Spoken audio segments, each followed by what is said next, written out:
साथीहरु के गर्नु हुँदैछ हो सबैजना है। म चाहिँ यही 5 बजेदेखिको चुलामा बसेको ल कामै सक्दैन। 8 बजिसक्यो हो। खाना पकाइसके बल्ल बल्ल अब चाहिँ मफिन बनाउने हो। मफिन बनाउनुको लागि चाहिँ रेडी गर्दैछु। अनि यहाँ अस्ति मैले यहाँ निगार बनाइराखेको थिएँ नि त जाँड। अन्त अब यो चाहिँ बोतल अरू छैन, यो तेलको बोतल भित्र लगेर चाहिँ राखेर खाने हो। यहीँ कि त ग्लासमा लगाएर खाँदै काम गर्ने हो। के हेर्नु भएको सबैजना वाल्ला पारेर। यो चाहिँ निगार होइन नि, यो चाहिँ हो नरिवलको तेल।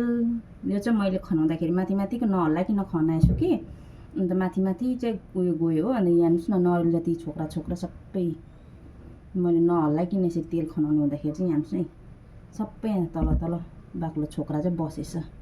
अन्त यहाँ सेतै यो चाहिँ हो नरिवलको तेल है। फेरि निगार होइन नि, सबैजना हेरिरहेको थियो वाल्ला परेर।